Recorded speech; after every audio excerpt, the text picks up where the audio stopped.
Allez, Forcément. c'est parti. Bonjour Henri, merci d'être là aujourd'hui pour notre 3e podcast de ce projet ITV. Pour poser rapidement le contexte, on va être ensemble pendant une trentaine de minutes ou 50 minutes, ça dépend de combien de temps tu nous tiens. Tu as la tchatch, on le sait, donc on verra en fonction de toi. Ça se voit. On va parler autour d'un grand thème, d'une grande problématique que tu es amené à rencontrer dans ton quotidien et qui t'anime dans ton métier. Et en l'occurrence, donc ça va être comment motiver ses collaborateurs à être plus responsables. Et dans responsable, on entend l'aspect RSE, on est dans le monde pro. Donc c'est de ça dont on va parler. Est-ce que tu es prêt pour ce podcast ? Je suis prêt, Marion. Allez, merci de m'avoir démarrons. invité à ce Innov Campus. Absolument. Donc, petite présentation, tu es Henri Vaillant, fondateur du collectif NoFilter, #NoFilter, que vous pouvez voir sur ce joli pull, que vous pouvez voir sur cette gourde. On est très corporate. Pour le petit lien, j'effectue mon alternance de master avec toi au sein du collectif NoFilter. Donc rapidement, tu es un ancien décathlonien, comme tu dis souvent, c'est comme ça qu'on appelle les gens qui ont travaillé chez Decathlon. Tu étais community manager, tu as été ensuite social media manager, acheteur média sur les leviers du branding, et donc tu étais au siège social de Decathlon à Lille. Tu as fait ça pendant 6 ans à peu près, si on reprend ton parcours. Tu as ensuite fondé le collectif NoFilter en 2018 et actuellement, donc le collectif compte 5 collaborateurs et quelques freelances que tu es amené à envoyer sur des missions au travers de la France ou alors qui sont aussi avec nous dans les bureaux de Nice. Je te laisse compléter cette présentation et nous en dire un petit peu plus et avec tes mots. Effectivement, je vais pas refaire la présentation, tu l'as très très bien faite. Le collectif NoFilter, effectivement, est né en 2018. Tout d'abord, moi, je l'ai monté seul et ensuite, j'ai Johan, mon associé, que tu connais très bien. Jojo, qu'on appelle Jojo, dans le game. alias Jojo. Ou Joël. Ou Joël pour les intimes. Et qui m'a rejoint pour donner plus de force en fait, au projet. L'idée, c'était de se dire, seul, c'est bien, mais parfois, en tant que fondateur d'un projet, qu'importe soit-il d'ailleurs, c'est pas forcément un projet entrepreneurial, c'est compliqué de se dire tiens, je vais importer ma vision seule, unique, voire même des fois dangereux. Et du coup, je voulais un petit peu compléter et en fait, j'ai essayé de trouver quelqu'un qui était avec un caractère qui se complétait au mien. Et pour nous côtoyer au quotidien, tu vois vraiment 2 personnalités qui se sont rassemblées, non pas autour de la compétence en premier lieu, mais autour des valeurs, pour pouvoir bosser et accélérer sur un projet qui a vraiment pour but de laisser les valeurs au centre. Et justement, de 2018, on va dire à 2022, l'idée c'était de structurer, se dire tiens, on va recruter, on va vraiment avoir les bases du projet, structurer aussi des clients, il faut aller chercher des clients dans ce genre de proposition de valeur. Et l'idée c'est qu'en 2023, c'est qu'on accélère justement. Donc on est début janvier, c'est très bien. Ce podcast, il est là aussi pour formaliser, annoncer des choses. On veut accélérer vers une boîte qui fait du bien. Et notamment par les leviers de la vidéo, mais aussi des métiers de la communication. Oui, parce qu'effectivement, on ne l'a pas précisé, ça coule de sens pour nous qui sommes dans le collectif NoFilter. Mais le collectif NoFilter, c'est une agence de communication qui est basée dans le 06 et qui a aussi une forte présence sur l'île. C'est ça. Et donc en fait, effectivement, on agit sur la communication. On a un pôle vidéo aussi qui tend à accélérer dans les mois et dans les années qui viennent. Ok, super. Est-ce que tu as envie de rajouter quelque chose à ce niveau-là ? Je dirais qu'on a un double ancrage. Un ancrage, à la base, moi je suis originaire du nord de la France. C'était compliqué de partir du nord en se disant tiens, je vais monter une boîte dans le sud et c'est une boîte qui sera que pour le sud. Donc forcément, l'ancrage est très très fortement lié au nord. On est en train de prendre des bureaux justement à Lille. Donc on a une espèce de double projet. Il faut savoir qu'on est en général 3 semaines à Nice et 1 semaine à Lille. Donc voilà, on a réussi à s'organiser géographiquement, même si, on va le voir après, dans une partie RSE, il y a une notion de transport, si on parle d'écologie, qui est vraiment à mesurer, modérer. Et on a un enjeu justement à structurer l'agence lilloise comme nous on s'est structuré, comme ce qu'on a vécu sur les 2-3 dernières années, pour pouvoir avoir des équipes concrètes au plus proche des clients. Parce qu'aujourd'hui, 60% des clients du collectif NoFilter sont à Lille. Donc voilà. C'est vrai qu'on va parler donc de RSE et si tu es là aujourd'hui, c'est parce que quand on s'est rencontrés quand il y a eu ce recrutement et qu'il y a eu ce premier échange. C'est vraiment ce qui m'a le plus marqué et c'est ce que j'ai le plus ressenti. C'est ce que vraiment le collectif recherche, cette notion de RSE. Donc effectivement, c'est chouette. On va pouvoir en parler au travers du recrutement, au travers des collaborateurs, au travers de cette présence et de cette entité qui tend à se développer à Lille. Donc écoute, je te propose qu'on rentre un peu plus dans le vif du sujet et puis Avec qu'on plaisir. aborde ce qui est le plus intéressant. Déjà, est-ce que cette notion de RSE que tu prônes beaucoup et qui se ressent même de manière générale dans le collectif, est-ce que c'est un truc que tu as toujours eu cette sensibilité ou alors c'est venu plus tard avec un éveil? Est-ce que c'est peut-être ton entourage qui a fait qu'à un moment donné, tu t'es déconstruit sur des sujets pour... comment est-ce que ça se manifeste? Je pense que déjà le mot RSE, c'est pas un mot que j'aime beaucoup, parce que c'est mettre des mots sur des manières d'être, et des manières d'être les plus parfaites possibles en fait. Donc je pense qu'il faut resituer un petit peu les valeurs des personnes. Et moi je pense que, tu vois, la RSE, c'est ni plus ni moins le reflet de ma personnalité, où au départ, et j'ai toujours été comme ça, j'ai toujours été quelqu'un dans une gentillesse, dans de la générosité, dans la construction, dans prendre conscience aussi que parfois il y a des déséquilibres, que ce soit écologiques, économiques, sociétaux, etc. Et du coup, je pense malheureusement, je dirais pas qu'on est avec ou sans, mais par contre, on s'éduque à l'encourager ou à le freiner. Donc, j'ai maintenant 34 ans, et bien sûr que je suis passé par l'étape où on profite de la vie, on se pose pas trop de questions, et je pense qu'il faut passer aussi C'est par là. nécessaire. Et il y a un moment aussi dans ta vie où en fait, t'es obligé de prendre conscience de certaines choses. Je trouve que ces derniers temps, je sais pas si c'est la pression média ou la conscience collective, nous met quand même beaucoup de pression. Alors moi, cette pression, je l'aime bien parce qu'on va l'utiliser justement pour pouvoir avancer. La notion d'écologie, on n'aurait jamais pu aborder ce mot il y a 4-5 ans sur cette table, quoi. Enfin, donc c'était un peu, allez, encore les verts, des bobos, des choses comme ça. Là, aujourd'hui, c'est en train de se mainstreamiser, donc c'est hyper intéressant. Et je pense qu'on profite pour changer nos valeurs profondes en accélérant sur vers quoi on a envie d'aller. Donc on est en train, nous, au collectif No Filter, il y avait dès le départ des logiques de valeurs, de bonnes valeurs. On est en train de vouloir accélérer là-dessus justement pour pouvoir affirmer. Puis aussi rattraper un peu quelque part le retard où on a dit beaucoup de choses. On s'est dit on veut le faire, on veut le faire, on veut le faire. Et là, c'est on va le faire. On a vraiment staffé une équipe qui est sensible à ça. Les recrutements sont en lien avec ça. Et je pense que,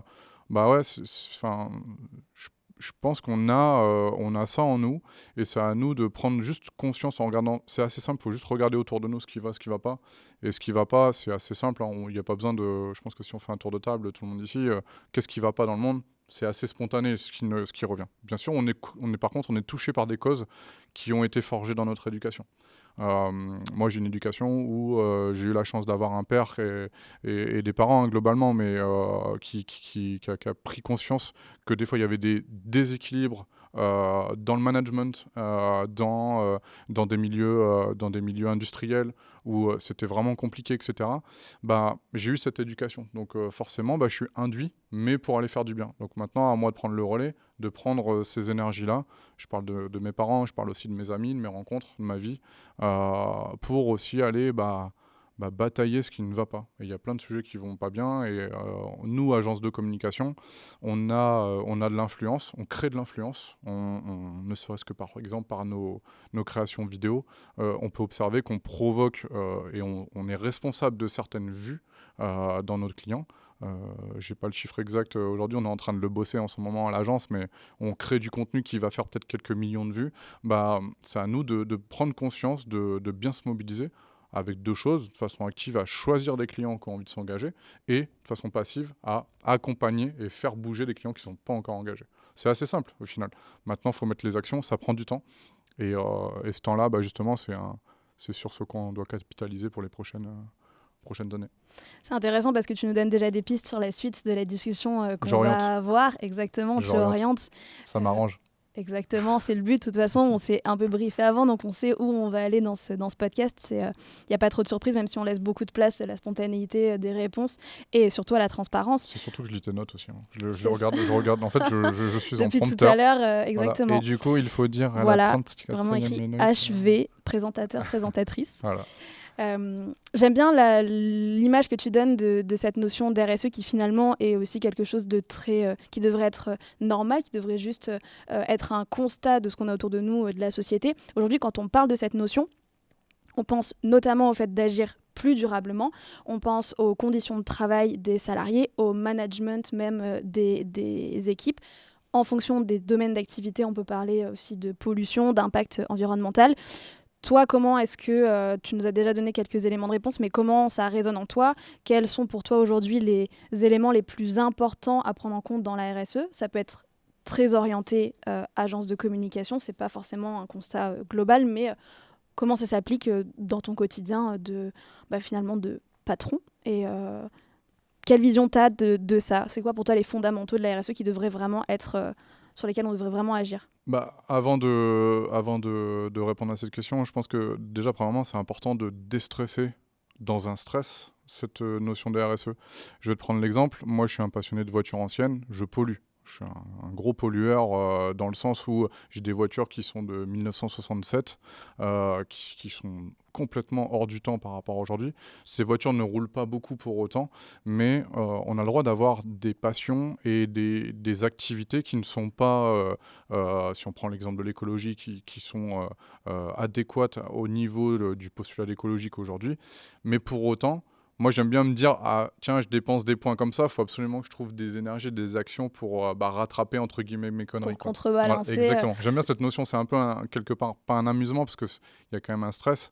Maintenant, voilà, ça, c'est important de le préciser, parce que des fois, je trouve qu'on est vachement bridé par ouais, mais si je le fais pas, ou si je le fais comme ça, ouais, mais en fait, on veut tout calculer, et c'est le meilleur moyen pour ne rien faire. Donc ça, c'était mon introduction. Et on veut agir aussi, je pense, on veut agir sur tout pour ne pas se sentir pour ne pas être tourné en dérision sur des sujets sur lesquels on n'agirait pas, sauf que finalement agir partout c'est agir nulle part et je fais une petite aparté quand tu parles de tes voitures anciennes.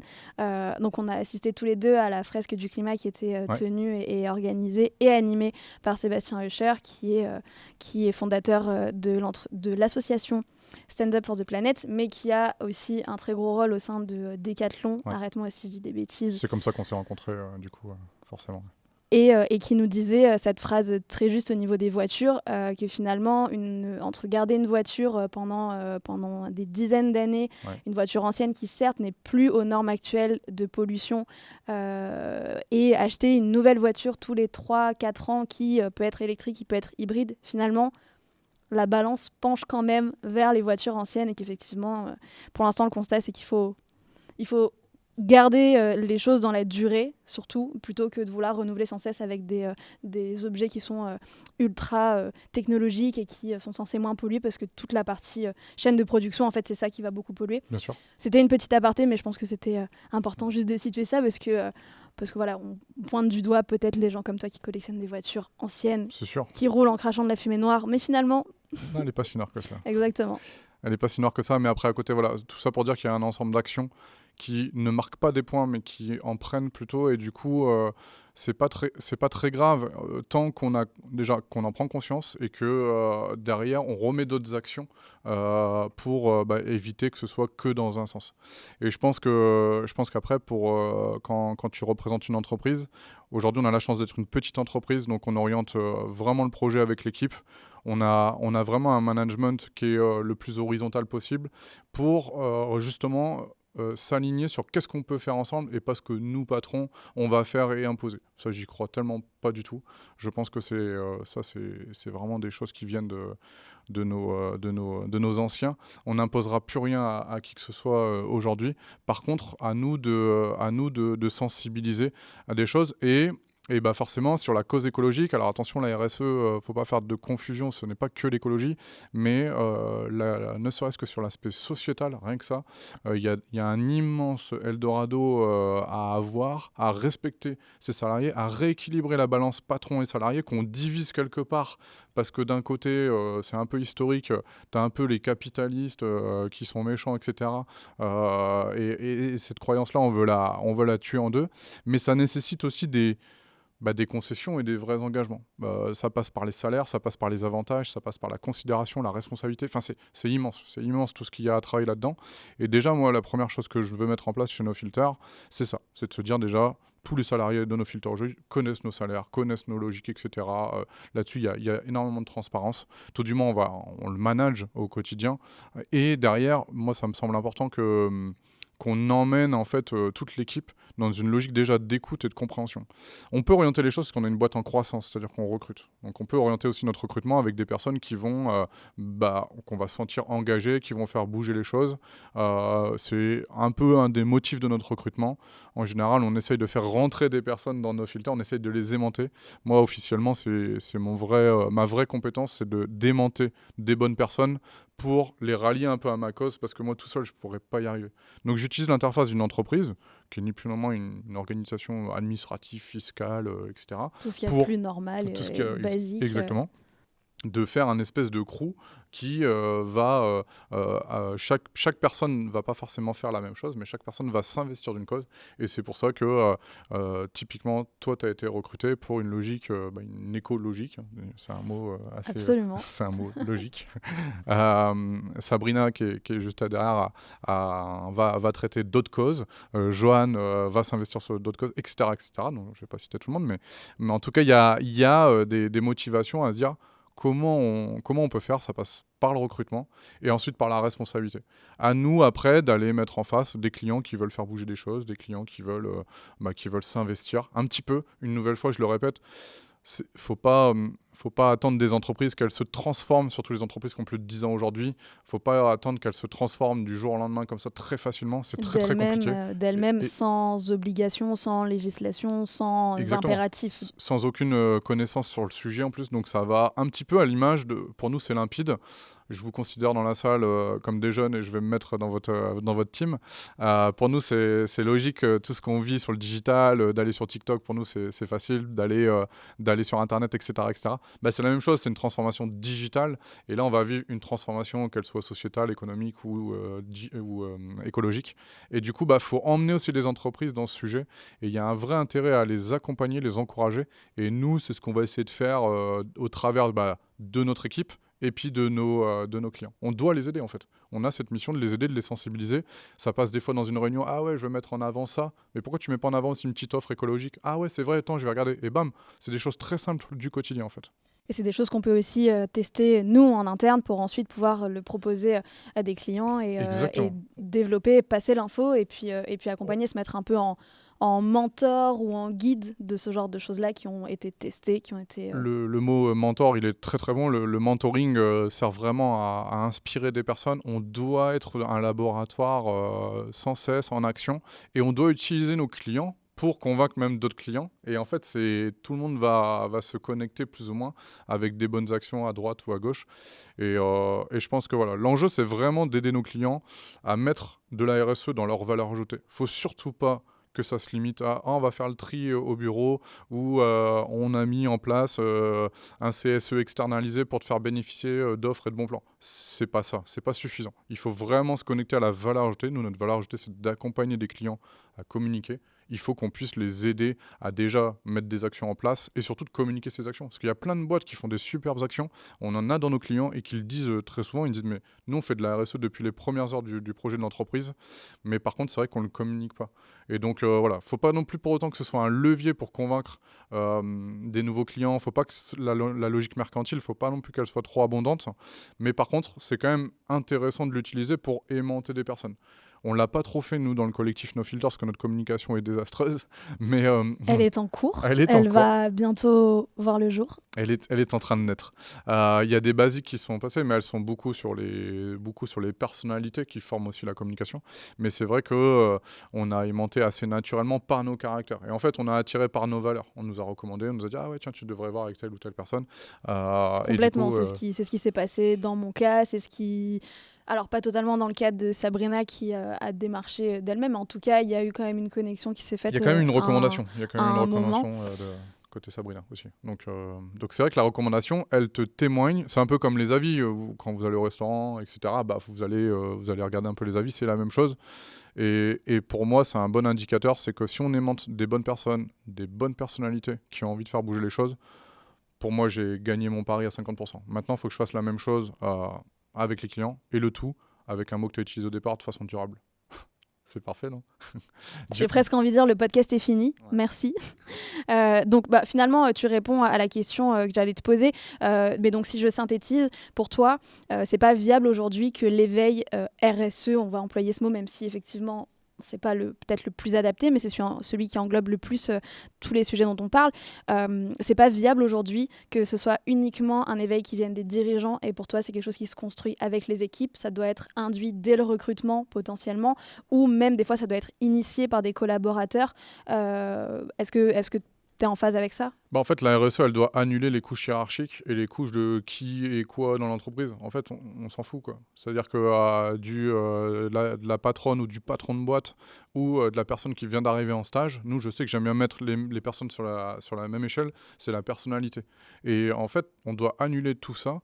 Et je pense pas que ça doit venir des dirigeants d'entreprise, même si eux doivent le démocratiser. Eux, leur rôle, c'est de se dire « Ah ouais, ça a bien marché ça, tiens, on va le faire pour toute l'équipe ». Alors quand on est une petite équipe comme nous, ça va, c'est facile, mais quand on est une équipe déjà de 20, 30, 40 personnes et des plus grosses boîtes, là, tu commences à avoir des couches managériales, etc., qui mettent une inertie. Peut-être d'aider ensuite à diffuser au reste de leur rôle, c'est ça. Leur rôle, c'est d'encourager et de se dire « Vous voyez cet exemple, c'est un très bon exemple, il faut le faire, n'hésitez pas à le faire ».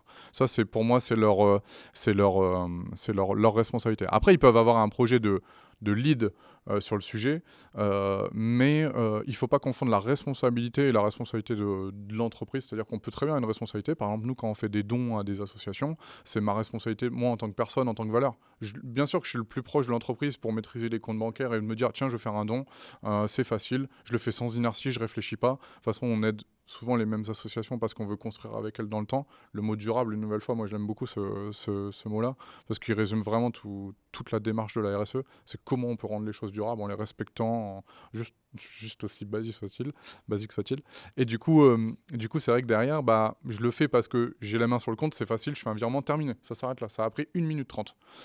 C'est vraiment très limpide. Mais maintenant, il faut qu'on encourage nos équipes à avoir le même niveau de responsabilité sur ce point. Pour autant, ça n'a rien à voir avec le fait que je sois patron d'une boîte ou que la personne qui est stagiaire, elle puisse pas le faire. Et nous, on encourage les équipes, je pense que tu es bien placé pour le savoir, ou que tu sois alternante, stagiaire, en CDI ou dans la logique hiérarchique.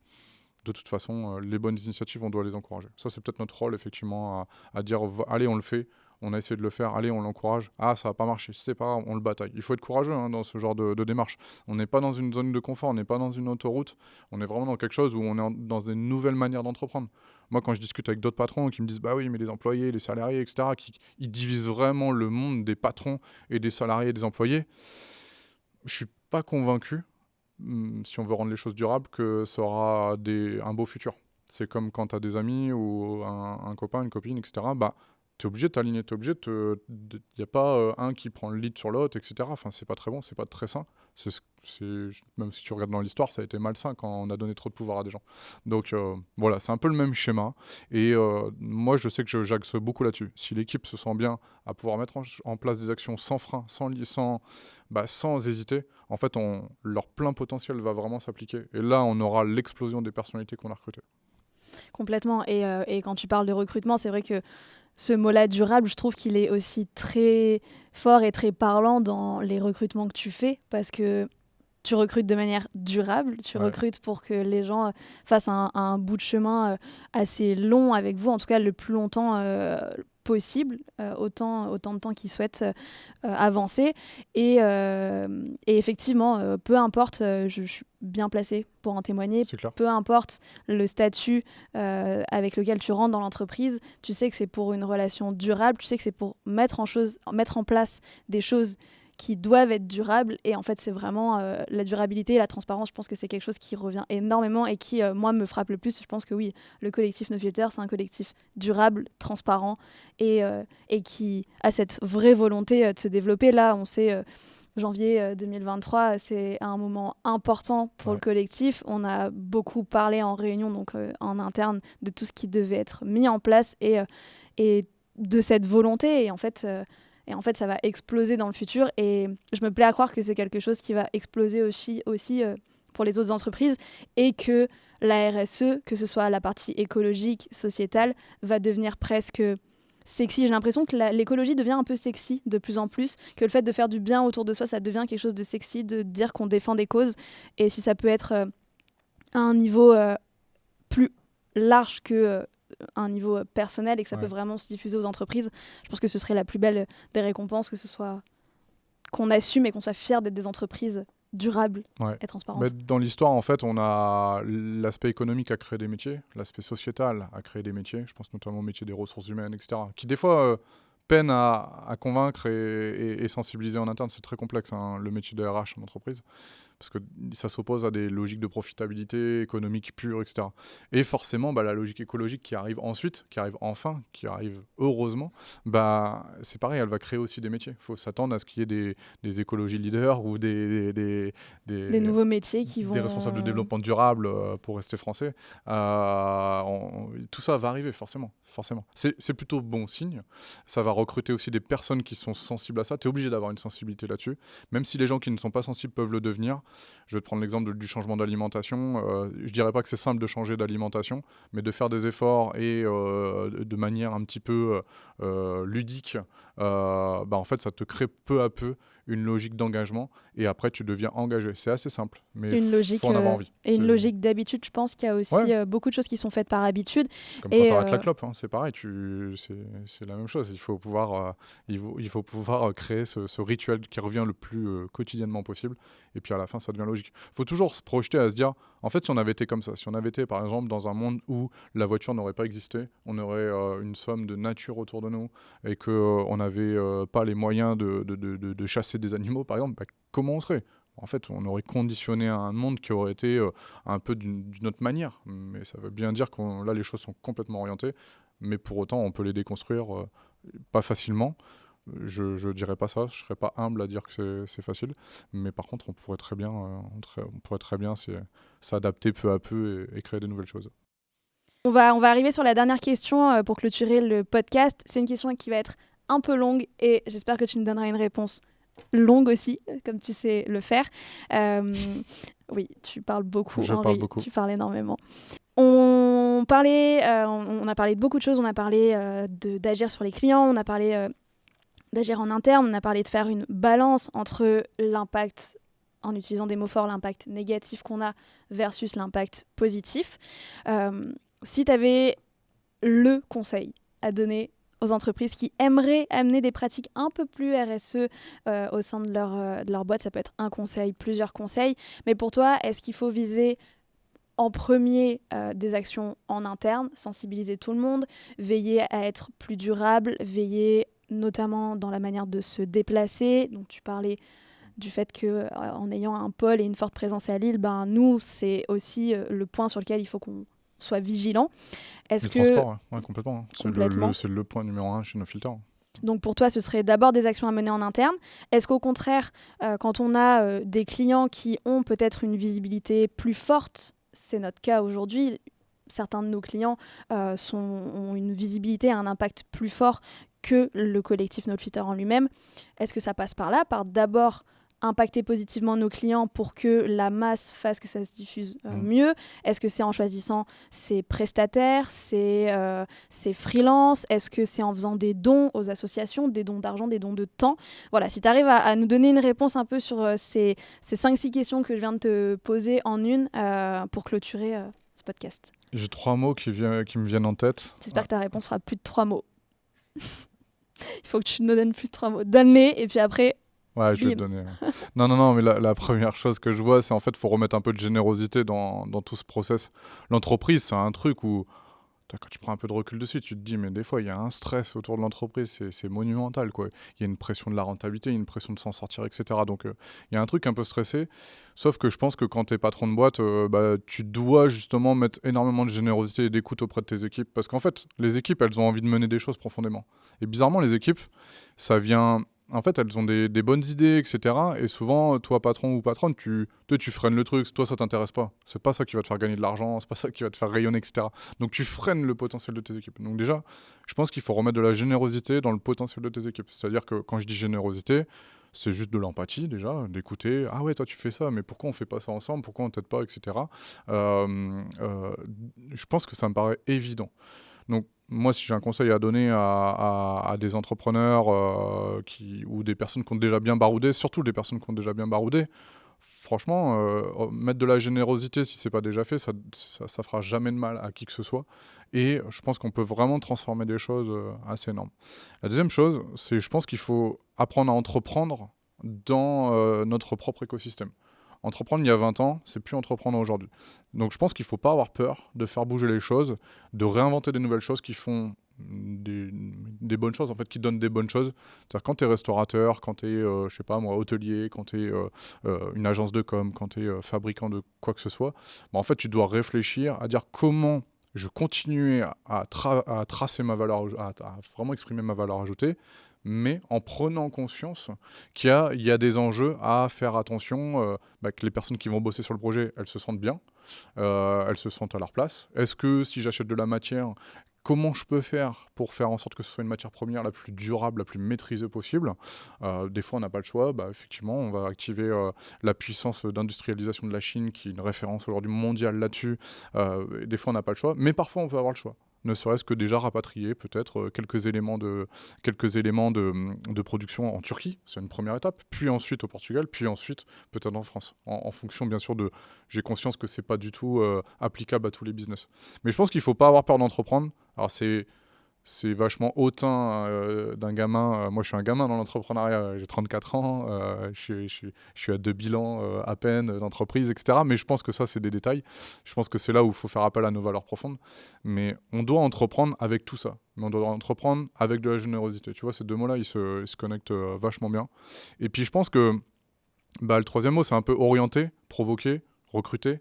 En fait, tu es obligé de te dire, t'es pas obligé, c'est une nouvelle fois, ça dépend de toi, mais moi je conseillerais vraiment les personnes à orienter le projet, c'est-à-dire qu'en fait, là où par exemple on est en train de mettre en place un nouvel indicateur chez nous dans le collectif, en fait avant on envoyait des devis et voilà, ça te coûte tant, c'est telle personne qui va bosser sur ton projet, et la petite nouveauté, c'est qu'on va essayer de calculer un peu le degré ou l'investissement dont on aura besoin pour pouvoir effectuer la prestation. Donc ce degré de matériel, de transport, etc.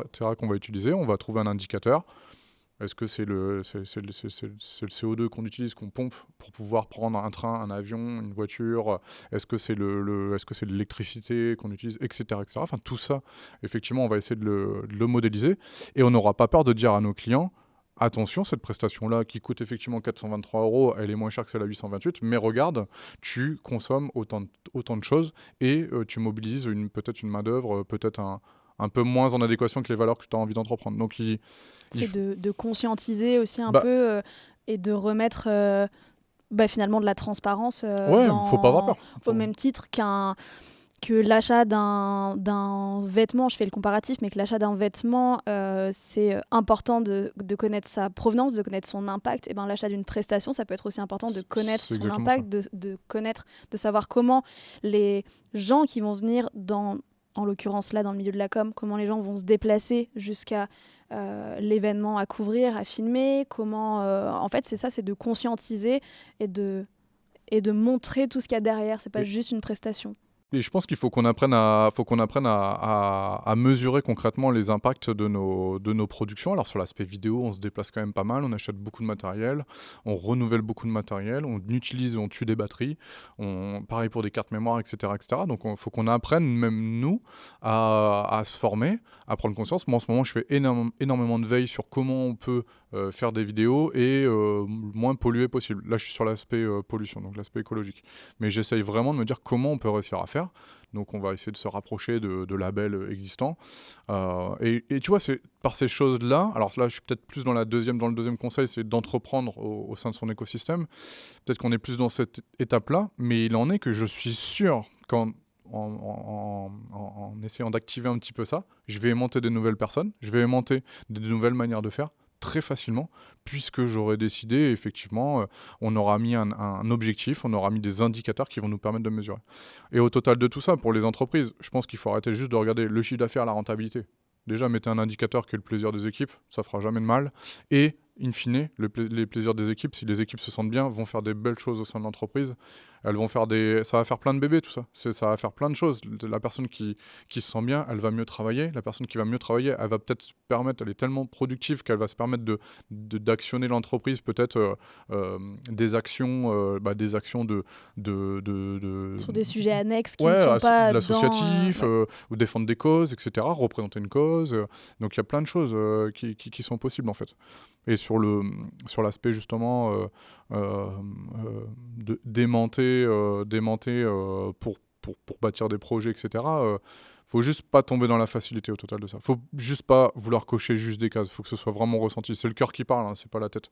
C'est-à-dire que c'est vraiment, tu vois, moi j'ai pris conscience, avant on faisait des dons aux associations. On en fait encore aujourd'hui parce qu'il y a des associations sur lesquelles en fait c'est dur de s'engager. On a une association au Sénégal par exemple, on n'est pas sur place, etc. On arrive à avoir du concret parce qu'on a énormément de retours. C'est une association qui s'appelle Force Sénégal. Et en fait, quand on donne de l'argent, en fait, ça permet à des villages de construire un accès à l'eau par des puits. Et en fait, tu vois, c'est très concret. Et en plus, j'ai le feedback en me disant, tu vois, quand tu donnes tel montant d'euros, ça nous a permis d'investir exactement ça. Donc, soit une distance pour se rallier à l'eau, soit... Donc, c'est très palpable et concret. Il en est que, faut pas tomber non plus dans la facilité de cocher les cases et dire bon ça c'est bon, c'est fait. Non, faut aussi s'engager, prendre du temps personnel, etc. Et ça, je pense que faut apprendre à remettre un petit peu du temps qui fait du bien dans notre semaine, dans nos rituels. Et ça, je pense que des fois, nous en France ou en Europe, on est trop on n'a pas le temps. Tous autant qu'on est ici dans cette salle, on a tous un truc commun, c'est que on a plein de trucs à faire. Il y a beaucoup d'étudiants ici, donc forcément, vous prenez la pression des études, etc., pour trouver un travail, etc., etc. Nous, on a plein de choses à faire aussi. Sauf qu'à un moment, il faut aussi retrouver du temps pour faire des bonnes choses. Et quelque part, cette chose-là, elle va vous permettre d'ouvrir des portes. Elle va nous permettre de discuter avec des bonnes personnes et des choses qui font du bien. Et une fois qu'on a ça, bizarrement, derrière, tout le projet, il s'aligne bien. Et puis aussi, on peut se regarder dans un miroir. On doit tous se dire qu'est-ce que je fais de bien maintenant, c'est quoi mes bonnes actions. Après, on a le droit d'avoir un caractère qui est logique là-dessus et qui au quotidien fait des belles choses. Mais on doit vraiment utiliser l'entreprise comme puissance d'accélération pour tout ça en fait. Donc finalement, ce que je retiens, c'est qu'il n'y a pas une bonne manière de faire, il n'y a pas un bon conseil, c'est 3-4 leviers sur lesquels il faut agir avec le cœur pour que ce soit durable. Je peux te donner des conseils très concrets, mais c'est des conseils très logiques, c'est-à-dire recrute des équipes qui vont permettre d'avancer, de faire changer les choses, mais pour autant ne te dédouane pas de cette responsabilité. J'ai eu des discussions à propos du féminisme, tout ça, qui me sont très très enrichissantes. J'essaie de me déconstruire, ça prend du temps, j'arrive pas à le batailler, à prendre bien le temps de le faire, donc je le fais par des discussions aussi et ça m'aide énormément. Je m'étais dit, il y aura une responsable féminisme chez NoFilter, c'est pas la bonne solution. C'est pas la bonne solution, il faut que justement je ne me dédouane pas de cette cause, tu vois, et que moi je m'investisse aussi, tu vois, et que je prenne des engagements, je fasse des actions concrètes, etc., sans pour autant demander à qui que ce soit. Tu vois. C'est à moi de le faire. C'est à moi de prouver que j'ai compris le sujet, son importance, et de mettre des actions concrètes. Quoi. Dans le recrutement, dans le quotidien, dans les remarques, dans les clients. On a déjà été confronté à des cas de prod vidéo où on oriente un peu le montage pour qu'on évite de, une nouvelle fois, montrer certains messages qui font qu'aujourd'hui c'est déséquilibré. Et donc, tu vois, c'est toutes ces choses qui y a à faire. Des conseils, ils sont nombreux. Franchement, je pense qu'on pourrait en discuter pendant 2-3 heures facilement. Les conseils sont très très nombreux, mais déjà, on écoute, on essaye d'attirer des personnes qui ont envie de faire bouger les choses. Je pense que c'est des choses assez concrètes. Au sein de nos équipes, on a déjà des personnes, on a d'énormes potentiels. Quand on a une boîte de 50 personnes, sur 50 personnes, t'as un potentiel qui est monstrueux. 50 personnes, ça veut dire qu'il y a 50 cultures différentes, 50 convictions différentes, 50 volontés différentes, des causes différentes. C'est puissant. Et on doit utiliser ça. Maintenant, c'est pourquoi. Est-ce que c'est au bénéfice de l'entreprise, son image, etc. Ou est-ce que c'est vraiment ressenti, on veut vraiment faire du bien, on utilise une puissance collective, quitte à dire, travailler un petit peu moins, par contre, on réinjecte des heures. Tu vois, je pense qu'il y a des choses qui vont arriver comme ça assez rapidement. Ça relève de l'utopie, hein, attention. Hein, c'est un peu le hashtag qu'on utilise le plus chez nous. Mais je pense que c'est un des premiers mots que tu m'as dit quand on a fait l'entretien, c'est NoFilter, c'est l'utopie. Et Et je me plais à croire qu'on s'en rapproche de plus en plus. Maintenant, c'est à nous de transformer l'utopie en quelque chose d'un petit peu plus réel, mais l'utopie, c'est notre source C'est une d'inspiration. vision. C'est une vision, c'est inatteignable. Mais on avance progressivement. Il faut être vachement humble sur ces avancées. Si tout le monde fait des petites avancées comme ça, qu'elles soient sociétales, économiques ou écologiques, bah, en fait, au bout d'un moment, c'est sûr on se dira, putain, on a essayé de faire quelque chose. Et puis à côté, bizarrement soit-il, il y a des résultats. Tiens, c'est marrant ça. Donc, s'il y a des résultats, c'est que voilà, faut en mesurer l'efficience et puis après l'industrialiser, même si c'est pas le bon mot ici, quoi. En parlant d'actions qu'il faut mener, et il faut se lancer, il faut faire des choses qui, derrière, amèneront du positif. Et puis, c'est un cercle vertueux. On a une petite question bonus qui nous sert à nous, ITV, à comprendre comment le projet est perçu et à savoir un petit peu ce que les gens en pensent. Donc, c'est la question que je vais te poser. Comme tu le sais, nous, on veut mettre en lumière les acteurs qui font du bien au monde de demain. On agit sur 6 ou 7 grandes thématiques. On a du social, de l'innovation, de la santé, de l'écologie, de la technologie aussi. Qu'est-ce que tu penses de l'initiative au global ? Je pense que je suis bien placé pour juger cette initiative. C'est-à-dire je dirais pas qu'on fait le même métier, mais c'est une vision que je partage complètement. Ça ne peut faire que du bien. Mais je pense qu'il faut mettre de l'exigence et justement utiliser tout le potentiel comme ici avec un studio, des hommes et des femmes, des lumières, etc. Qui vont vraiment mettre en lumière, et c'est un petit peu le cas ici, les bonnes initiatives. Et je pense que de toute façon, c'est quelque chose que nous, on veut mener et qu'on veut accélérer. Donc je suis complètement câblé sur votre projet. Votre projet, je pense que si j'étais étudiant, je serais à votre place aujourd'hui. Et je l'ai été de toute façon, et j'étais exactement à votre place. Sauf qu'à l'époque, j'avais pas la chance de pouvoir accompagner des beaux projets. C'était des projets soit qu'on créait de nous-mêmes, mais bon, en étant étudiant, c'était très compliqué. Avec la multiplicité des caractères d'un groupe, je pense que vous savez de quoi je parle. Donc c'est complexe, mais c'est vrai que cette initiative, elle est bonne et il faut y croire. Et je pense qu'il faut surtout, et ça c'est un clin d'œil à Innov Campus, il faut lui donner un aspect durable. Il ne faut surtout pas que ce soit un projet étudiant qui s'arrête à la fin de l'année ou l'année prochaine parce qu'il y a une logique de master, etc. Ce qui reviendrait à dire qu'il y a une organisation d'entreprise qui limitera le potentiel de ce que vous entreprenez ici, parce qu'il y a beaucoup de créativité, il y a beaucoup de professionnalisme, à part Damien qui a mis du sucre dans mon café. Mais bon, ça c'est encore autre chose. Et du coup, je pense qu'il faut que ce soit un aspect durable. J'espère que ITV sera...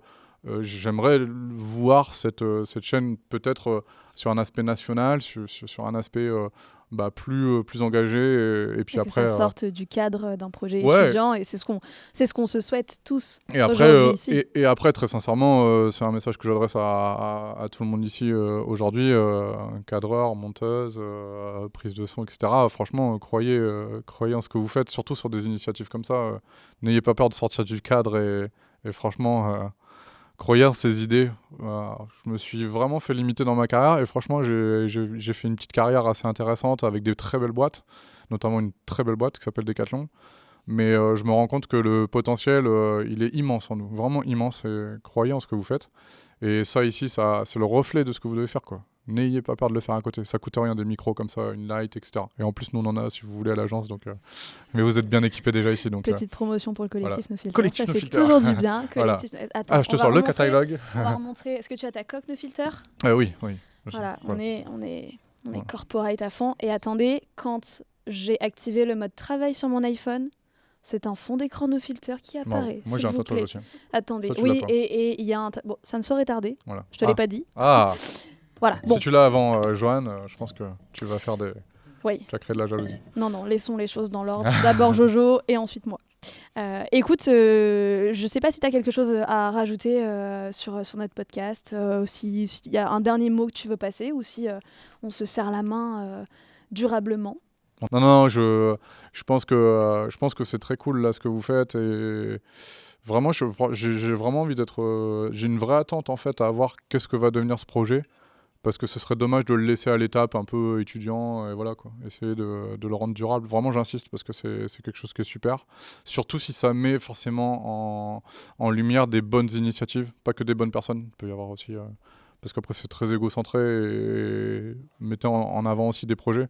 N'hésitez pas vous aussi à mettre en avant des projets que vous sentez qui sont bons, qui font du bien.